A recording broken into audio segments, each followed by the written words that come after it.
Halo teman-teman, kita kembali lagi di video minggu ini. Nah, kalian tahu nggak sih, di balik setiap gambar atau film yang kita tonton, ada proses panjang mulai dari data dan riset yang mendalam. Film berbasis riset adalah karya sinema yang dibangun dari proses penelitian ilmiah. Fakta yang dikumpulkan dari hasil wawancara, observasi, kajian pustaka, lalu diolah menjadi cerita yang bermakna. Nah, film ini bukan hanya menunjukkan apa yang tampak, tetapi juga menggali makna di balik realitas. Dalam film semacam ini, pembuat film bertindak seperti peneliti. Ia mencari data, menganalisis, lalu mengekspresikannya dalam bentuk visual dan naratif. Hasilnya adalah film yang tidak hanya menarik untuk ditonton, tetapi juga memberi pengetahuan baru bagi masyarakat. Nah, dalam produksi film berbasis riset, penulisan naskah adalah tahap yang paling krusial. Setiap kata yang ditulis harus didukung oleh data.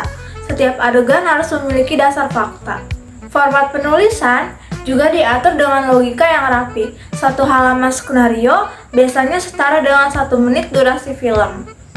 Logika bahasa, alur, dan visual harus saling mendukung.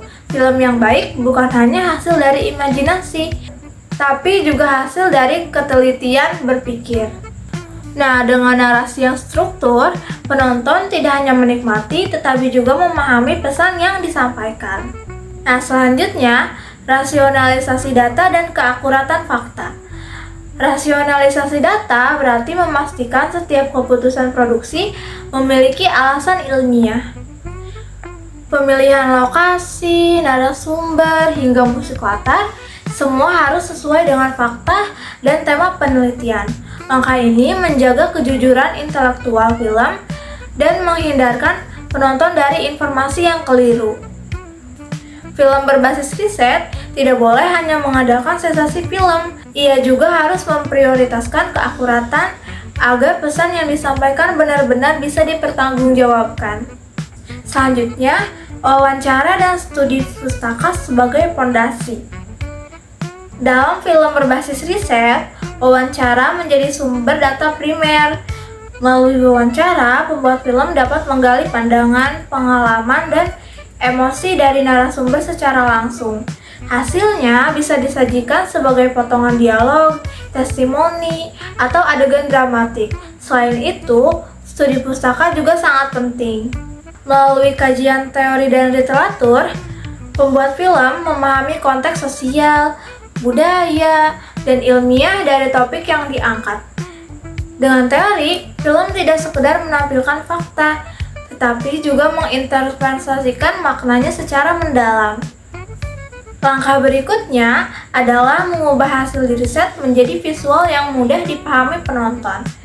Visualisasi data membuat fakta ilmiah menjadi menarik. Misalnya, data statistik dapat dijadikan grafik animasi atau menjelaskan lewat montase gambar dan suara. Teknik tersebut banyak digunakan dalam film dokumenter modern. Contohnya, di film bertema lingkungan menggunakan peta suhu bumi, grafik polusi, dan gambar alam yang kontras untuk membangkitkan kesadaran penonton. Jika membuat film berbasis riset, itu juga berarti memegang tanggung jawab dan moral. Kita tidak boleh memanipulasi data atau menyalahartikan realitas. Setiap potongan gambar dan kalimat narasi harus menghormati subjek yang diteliti. Etika produksi yang menjadi fondasi penting, yaitu menghargai privasi narasumber, tidak mengubah konteks, dan tidak menyampaikan pesan dengan empati. Film semacam ini bukan tentang hanya kebenaran data, tetapi juga kejujuran hati pembuatnya. Nah, kesimpulan yang disampaikan tadi, film berbasis riset itu jembatan antara ilmu pengetahuan dan seni. Ia menulis film dengan ketelitian seorang peneliti dan merekam makna dengan kepekaan seorang seniman. Melalui riset, film bisa menjadi ruang refleksi, edukasi, dan perubahan sosial.